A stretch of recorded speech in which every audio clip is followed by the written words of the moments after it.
Welcome back to week 5 of Beyond the Green Golf Podcast. Just want to start off by saying thank you very much to everyone who has tuned in to the first 4 videos and provided feedback and subscribed to my channel, liked my videos, tell me what you like, what you didn't like. I really appreciate all the feedback. I just want to do a quick review of 2 weeks ago. Sorry I wasn't able to do a video last week. But for the Players Championship 2 weeks ago, we did a preview video, and fortunately I previewed 5 different golfers to win the golf tournament, and one of my 5 golfers that we picked that week finally came through and got the win. So I have to give a huge congratulations to Cameron Smith for getting that done and winning the Players Championship. That's definitely a huge achievement and also a huge payday, as the winner of the Players Championship receives $3.6 million.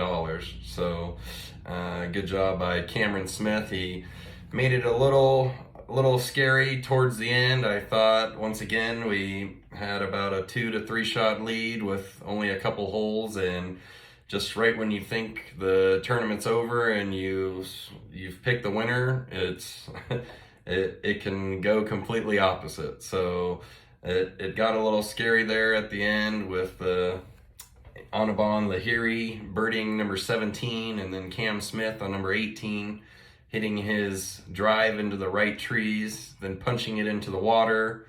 So a 3-shot lead had evaporated really quick, and it just seemed like, uh-oh, here we go again. But thankfully for Cameron Smith's really solid short game, he was able to get up and down from about 57 yards to save a bogey. And as long as Anubhav didn't birdie the 18th, which Anubhav did not, Cam Smith still came away from the win. But I mean, it was a great week for Cameron Smith as well as Anubhav Lahiri. Lahiri being, I want to say he was like 322nd ranked player in the world, to come in and get second place alone and get that huge payday. I believe he won like $2 million just himself. So big congrats to Cameron Smith and Anubhav Lahiri, and just finally glad after 2 weeks in a row of getting second place finishes, and the golfer we picked, or I discussed, had 2-shot lead with 7 holes to go. So thankfully Cameron Smith this time finally got it done. So congrats to Cameron Smith. Also, just want to give a little pat on my shoulder for that week predicting, or kind of warning you guys about the Hideki Matsuyama injury. Hideki was definitely on my list of favorite golfers, but then once I found that tweet by the Hideki Matsuyama tracker that he had an injury of some sort, that was just a red flag. So it ended up being Hideki withdrew from the tournament right before it started. So a lot of people out there for their one and done leagues that didn't wake up in time, unfortunately, they got the short end of the stick to wake up and see that Matsuyama had withdrawn. So I just wanted to just give a little pat on my back for just getting that call correct. And so yeah, sorry for not uploading a video last week. I ended up traveling out of town, and so I was unable to get a video out in time for the Valspar. But I did, once again, bet on 5 golfers, and luckily one of the 5 golfers that I bet on ended up winning. So that was Sam Burns. So have to give a huge congratulations to Sam Burns. He ends up winning the Valspar Championship in back-to-back years. And that's, as well as for me, is getting back-to-back winners in golf. It's very hard to pick a golf winner and when you're just going week to week and you have these huge fields and all the best players in the world playing. It's very hard to pick one guy out of the whole field to win. But luckily in the past 2 weeks we've snagged the winner. So let's see if we can go 3 in a row this week for the WGC Dell Technologies Match Play, which is the tournament we have on hand this week. But before I get into that, I just would like to say pretty much all the models, custom models, and strokes gain stats, and everything that you're going to see from my videos going forward. I get all the information from rickrungood.com. So if you guys can go and subscribe to Rick's website, rickrungood.com, that would be greatly appreciated. If you love golf or into golf betting, there's a lot of info there that'll help you out. I do just want to give a little heads up that unfortunately for this week, the Dell Technologies Match play, we don't really have the strokes gain data to back it up, since it's like a different format, since we're doing match play this week as opposed to total strokes gain or total strokes. We do not have the past history of strokes gain data for this tournament. So kind of just more going off who I feel is going to be a great play this week, and just kind of going from my hunch. All right, so let's get into the WGC Dell Technologies Match play. So pretty much the PGA Tour heads to Austin Country Club this week in Austin, Texas for the WGC, and WGC stands for World Golf Championship. So from my experience, what the WGC is it's a lot smaller field. So normally on a normal field, you'll have about 140 to 156 players, somewhere in that range. This week we only have 64 players playing. So it's pretty much it's more, you get more FedEx Cup points for this.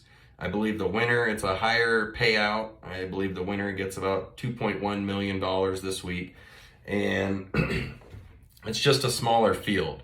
And so they're only the top 64. So the top 64 out of the 69 players in the official world golf rankings are in the field this week. So the top 5 players in the world, Jon Rahm, Morikawa, Hovland, Cantlay, and Scheffler, they're all playing this week. So it's a very, very strong field. It's just a little bit smaller field. It says there'll be representation from over 15 different countries across the globe. And let's see here. Only the top 64 players in the official world golf ranking are invited to the WGC Dell Technologies Match play. The players who qualified for the event but are not playing this week are Rory, Hideki Matsuyama, so Rory McIlroy, Hideki Matsuyama, Harris English, Phil Mickelson, and Cameron Smith. And then also Sam Burns, who won last week, was a late withdrawal, and he got Maverick McNeely replaced Sam Burns in the field. So let's see here. And then I have written down, Billy Horschel's the defending champion. This year's winner receives 550 FedEx Cup points and wins $2.1 million, up from $1.8 million last year. So let's see. So now let's just go into a little bit of a course breakdown. So Austin Country Club. Before I go into the course breakdown, let me just describe a little bit more about how the match play works. So pretty much you have your top 1 to 64 players in the official world golf rankings. In this situation, 5 players in the top 64 aren't playing. So it goes to the best 64 players out of the top 69 players in the official world golf rankings.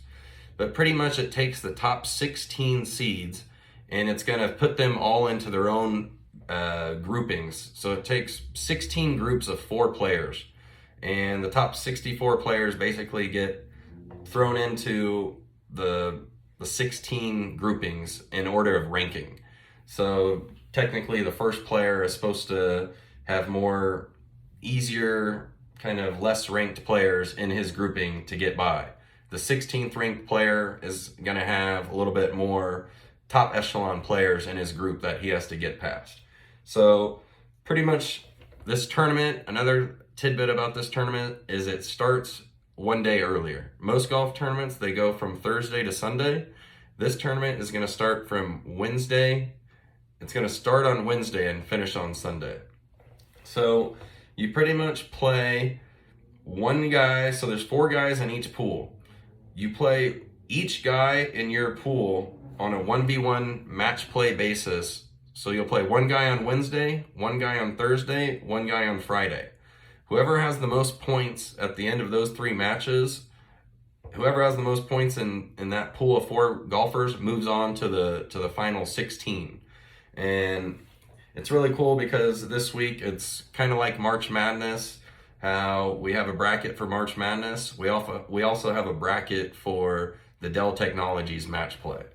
So if you guys would like to create a bracket yourself, you can go to the WGC Dell Technologies Match play Twitter page, and then they'll have a tweet on March 21st which shows the bracket and that you could fill out your own bracket. And it looks like the link is pgatour.com/mybracket. So I would advise all you guys, if you're interested in this, just to go and fill out a bracket for yourself and see how well you can do picking throughout the groups and seeing who's going to win this bracket challenge. So let's go back here and let's do a little bit of course breakdown. So what I have written down here is Austin Country Club. It's a par 71. It's considered to be a short golf course, a shorter golf course. It's only 7,108 yards. It's a Pete Dye design. So kind of like the Players Championship, the stadium course, that was a Pete Dye design. There's a few other known courses on the regular PGA Tour schedule that are Pete Dye design courses. So let's see. The past winners here, it kind of shows that anybody can win on this golf course. It's not really a certain kind of type of player.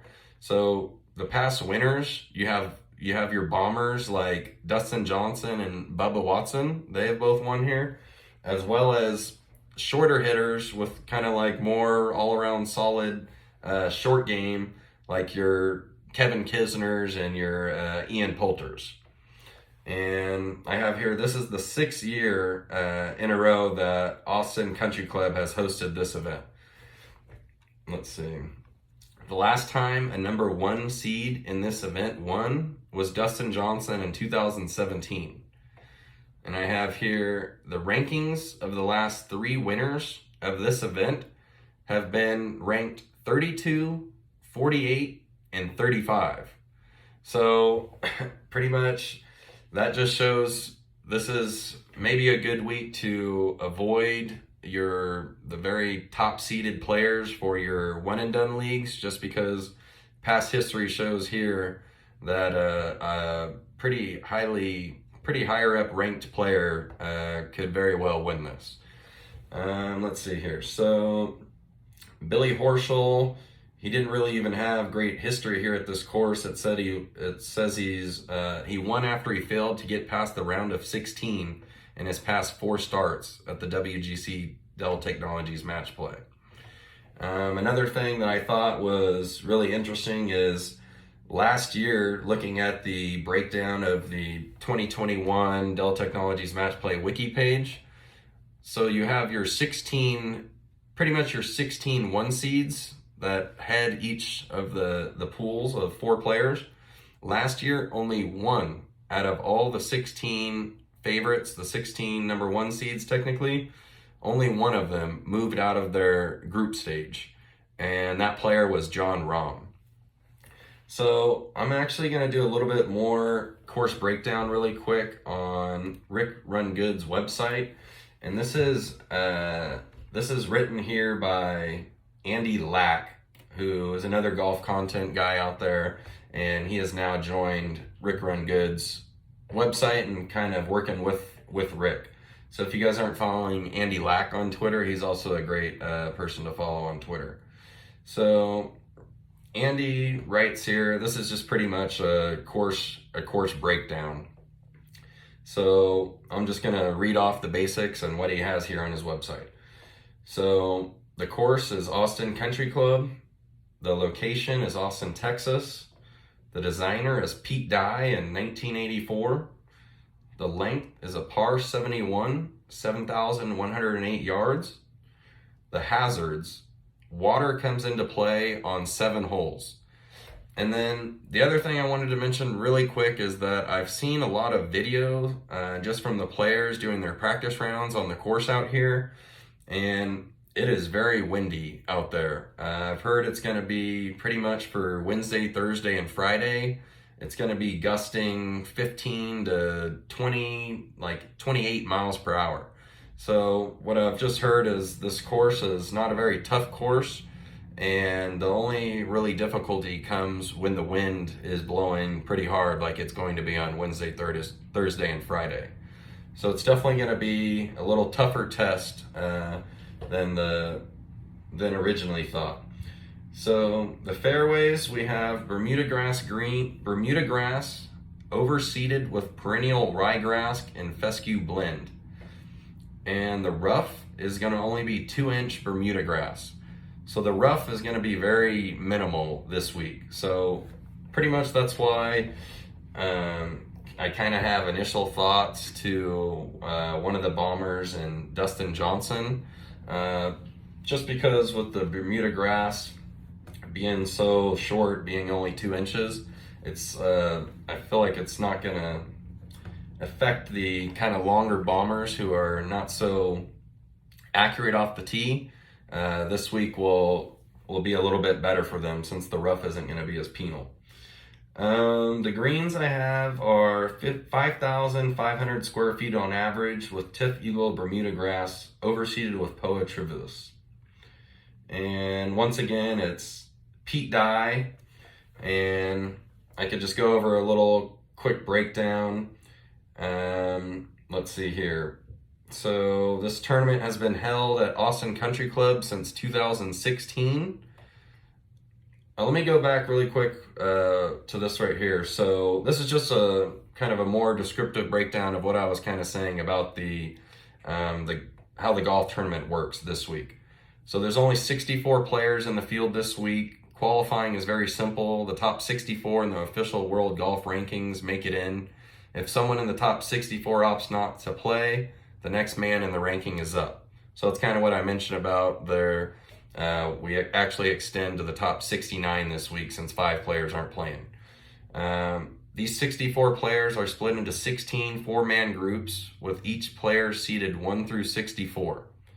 Each group will play a round-robin format over Wednesday, Thursday, and Friday. 1 point is rewarded for a win, 1 half point is rewarded for a tie, and the player with the most points after he plays everyone else in his group moves on to the knockout stage. There is a sudden death stroke playoff if there's a situation where there's a tie after playing your 3 matches in pool play. And then it says the knockout stage is played over Saturday and Sunday, with the round of 16 and quarterfinals held on Saturday. Let's see. The knockout stage is played over Saturday and Sunday, with the round of 16 and quarterfinals held on Saturday and the semifinals and finals held on Sunday. So pretty much just going into this week, you're just going to play a lot of golf if you're going to win. So you play Wednesday, Thursday, Friday, then you're going to have to play 2 rounds pretty much on Saturday, and then another 2 rounds on Sunday. So it's definitely going to be a lot of golf if you're going to be the winner after the end of this week. So let's see. The tournament has been held at Austin Country Club since 2016, which must be kept in mind when looking at tournament history. So since the switch to Austin Country Club, here are the list of finals matchups and their corresponding seeds in parentheses. So in 2021, Billy Horschel was the 32nd ranked player, and he beat out Scotty Scheffler, who was the 30th ranked player. 2020 was canceled due to COVID. 2019, Kevin Kisner was the 48th seed, and he beat Matt Kuchar, who was the 23rd seed. 2018, Bubba Watson won as the 35 seed over Kevin Kisner, who was the 32nd seed. So 2017, Dustin Johnson was the number 1 seed. He won over Jon Rahm. And then number 2016, Jason Day was the number 2 seed and won over Louis Oosthuizen. So that just kind of shows, just from the past history. Yeah, you have in 2017 DJ winning as the favorite and Jason Day is winning as the second favorite. But the last 3 years that this course has been played, there's been no player in the finals ranked under 20th. So that just kind of shows the randomness of this tournament, and kind of why I was saying I would be a little hesitant to use some of the top ranked players this week as your one and done picks this week, because it's very likely they don't even make it out of the pooled stage, and then you waste one of the top players in the world and you get $0 for it. So that's pretty much a course breakdown and giving you guys kind of an example of kind of how this tournament is going to work this week. So I pretty much have the 16 seeds. I pretty much did kind of a little write-up of 12 out of the top 16 seeds. And I'll just kind of go down the favorites here, so 1 through 12, and just kind of listing out all the info that I've looked into and little tidbits that I've written in here. So Jon Rahm is your number 1 seed. Let's see, his record here. So I got these records. So it's pretty much from their history of playing this tournament, what their won, lost, and halved record is here at this tournament. And I got this from Ben Coley. If you go to Ben Coley Twitter account, he writes up some great preview articles and always has great nuggets and stats in his articles. So pretty much I have here Jon Rahm. His record is 10-5-3. So he's won 10 matches, he's halved 5, and he's lost. Oh, no, sorry, I got that backwards. He's won 10, he's lost 5, and he's halved 3. And Jon Rahm has finished 5th place last year here and 2nd in 2017. And Rahm, I have here is he's tied for 2nd in this field in Rick Run Good's power rankings over the last 50 rounds, gaining 1.71 strokes gained total per round. And he's actually tied exactly with Justin Thomas. And both JT and Rahm are just behind Cantlay at 1.83 strokes gained total per round. And if we look at more recent forms, because I know Jon Rahm has, as of recently, he had one of his worst finishes at the Players. It's just been a little struggle. It doesn't seem like the usual top form Jon Rahm. So I did a more recent breakdown, and I just did it over the last 24 rounds. So if we do just over the last 24 rounds, strokes gained total, Jon Rahm actually falls to 16th at 1.5 strokes gained total. So I'm going to move on to Morikawa. He's the 2nd ranked player in this field. Morikawa is only making his 2nd appearance, and he did not get a win last year in his group stage, going 0-2-1. And Morikawa has also recently had some of his worst finishes in the season these last couple tournaments. And just with seeing how windy it is out there, and Morikawa kind of admitting in one of his interviews he really did not start playing wind golf, playing in like kind of really windy golfy conditions until later on in his year. Later on in his career.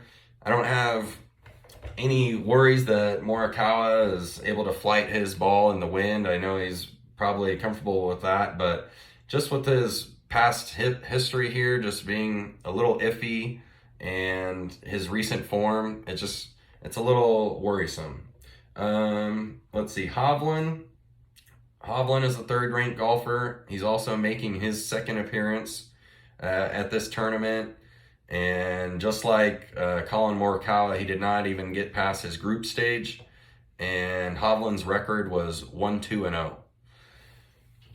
Let's see, going on to the 4th ranked golfer this field, we have Patrick Cantlay.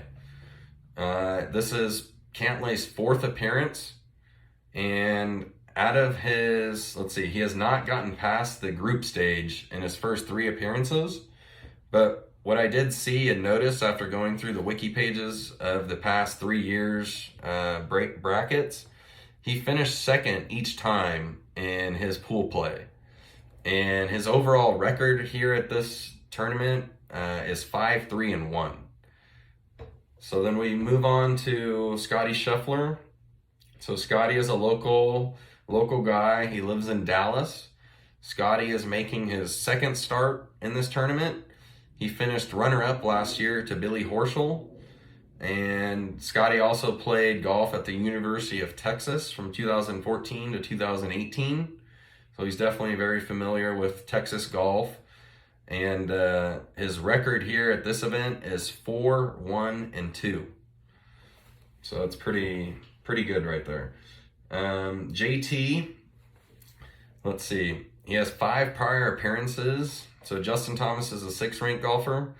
He has 5 prior appearances at the WGC Dell Match Play, with his best finish being a 4th in 2018.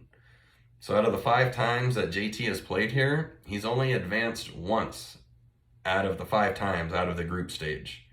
And JT's record here is 9-9-1. So then the 7th ranked golfer I have is Xander Schauffele. I have that written down that Schauffele has played here the last 3 years. And just like Patrick Cantlay, Xander has finished, he hasn't advanced out of his group stage the last 3 years, but he did finish second each time in his pool play. Xander has a 4-2-3 record here, and he's coming off a 12th place finish. He's coming off a 12th place finish at the Valspar. So I was kind of thinking Xander and Cantlay could potentially be good plays this week, just because the last 3 years they've finished second in their group play each time. So I think it's going to give them that little extra motivation to, let's finally get the win, let's advance past pool play and go from there. And obviously both Xander and Cantlay are well-rounded players, so that's great for match play. They don't really have any huge deficiencies. So the next player is Dustin Johnson. He's the 8th ranked player in this field. And let's see, Dustin Johnson is the 2017 champion. He's making his 13th appearance in this tournament. So DJ has definitely been around the block in this match play event, playing in at 13 for making his 13th appearance. Another cool tidbit I saw is, so Dustin Johnson has 24 PGA Tour titles, and 6 of his 24 wins have come in the WGC events. So Dustin Johnson definitely likes to be playing in these kind of higher echelon events, WGC events. So his 6 wins at WGC events is second most all time behind Tiger Woods, who has 18 WGC wins. Dustin Johnson's record here at this event is 12-8-1. So I have the 9th ranked player is Bryson DeChambeau. Bryson lives in Dallas. It's only a 3-hour commute to the golf course. Bryson has competed in the tournament twice, but similar to a lot of these other favorites, he's failed to advance past pool play either time. Let's see. I have written Bryson did win the 2015 U.S. Amateur, which is a match play event, but he has not played since he missed the cut at the Farmers Insurance Open in late January due to a wrist injury. And Bryson's record here is 2-4-0. And then I saw Bryson mention that he's still not fully healthy. He's still dealing with kind of that wrist injury and something to do with his hamate bone. So I'm just a little bit worried that Bryson might be using this week as just like a warm-up week, just to get ready for the Masters in 2 weeks. But so yeah, I would be a little hesitant about Bryson, but it's possible he comes out of his group play But I just think with the kind of his past history and the little injury worries here, I'm going to be a little hesitant on Bryson this week. The next ranked player I have is Louis Oosthuizen as the 10th ranked player in this field. And I have written down, I saw a little tidbit that Louis Oosthuizen, like DJ, has played in this tournament a ton of times. He's played in it at least 10 times. And in the last 5 years, Louis Oosthuizen has advanced out of his group stage 3 out of 5 times. So that's good. You like to hear that. Louis' record here is 13-9-0. So let's see. The 11th ranked golfer is Jordan Spieth. So like Bryson, he lives in Dallas, and like Scottie Scheffler, he played golf at University of Texas. Jordan Spieth has played in this event the last 5 years, advancing out of group play 2 out of 5 times.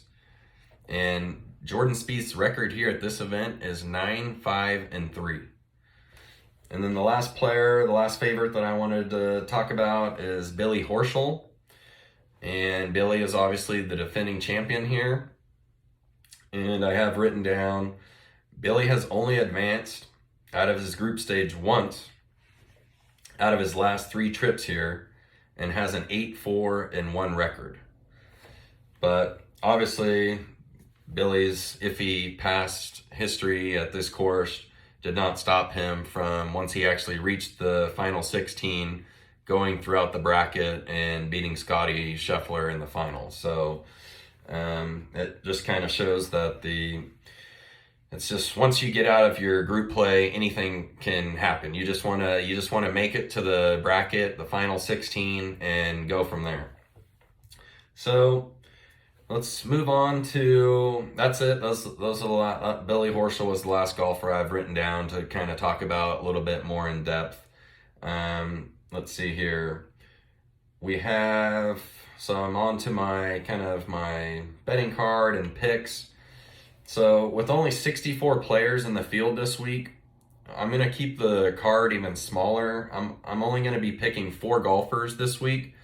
And so yeah, my goal is to try to just pick one guy out of each quadrant, and hopefully they can all 4, well, that would be the most ideal situation, but not likely at all, but all 4 to be in the final 4, and that way, no matter who wins, I will have picked the winner. So I have here, so you guys will need to kind of look at the bracket just to kind of see who's in each quadrant.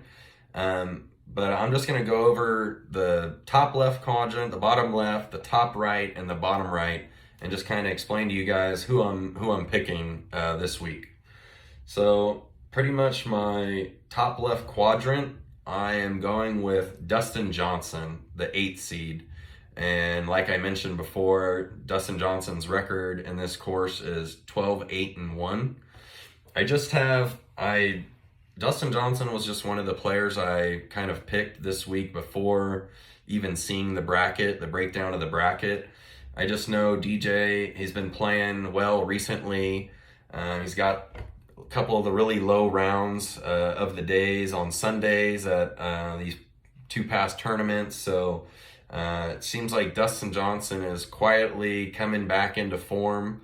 I know Dustin just recently moved Sam Burns' win this past week, moved Sam Burns into the top 10. That was another little tidbit I just wanted to say I'm pretty happy about that. So I have my Victor Hovland signed Torrey Pines flag right here.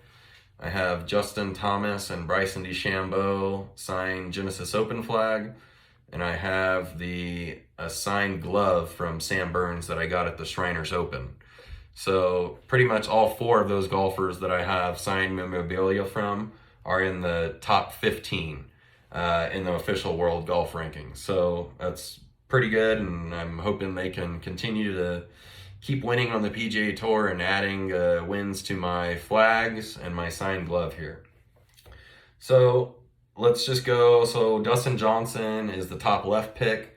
My bottom left pick is Tommy Fleetwood. So this one is probably the most riskiest, and I feel like Tommy is also in one of the toughest groups that they have in the bracket. Tommy's group, he's playing with Scotty Scheffler, Matt Fitzpatrick, Tommy Fleetwood, and Ian Poulter. So that's definitely, I would consider one of the groups a death. Just going back to real quick to Dustin Johnson, the four guys in Dustin Johnson's group are Max Homa, Matthew Wolf, and Mackenzie Hughes. So that one's a little bit lighter, and I like DJ to advance out of that group, and I like Tommy Fleetwood to advance out of his group. I just think Tommy's been playing well recently. Obviously, Scotty Scheffler and Fitzpatrick have as well, but I have a hunch Tommy is gonna play well this week. He's definitely got multiple appearances at this course before. I want to say, let's see, Tommy Fleetwood. Yeah, so Tommy has played in this event the last 3 years, and he actually finished fifth last year. And I just like the way Tommy's been playing recently. It seems like he's been kind of popping up more and more recently, and so I'm just hoping Tommy Fleetwood can finally get across the finish line and get his first PGA Tour win. So that bottom left quadrant, I have Tommy Fleetwood, and Tommy's record here is 7-5-2. So then my top right quadrant, this is the other golfer that I kind of had initial kind of feeling towards before the bracket even came out. This is a golfer I was already thinking this week that I was going to pick, and it's Abraham Answer. And he's a local, he lives in Texas, he lives in San Antonio, and he's played well here over the past. And I just like Abraham's outlook for this week. I just have a hunch that he's going to play well. Let me see, what does his recent course history here look like? I just want to make sure he's played the last couple events. Abraham Answer, where are you? I'm looking on Rick's cheat sheet here. Sorry, I don't have this one. All right, here we go. Okay, so Answer has played the last 2 years here. And I saw he has great strokes gained stats for this field. And that's kind of something that caught my eye. Let's see here. I'm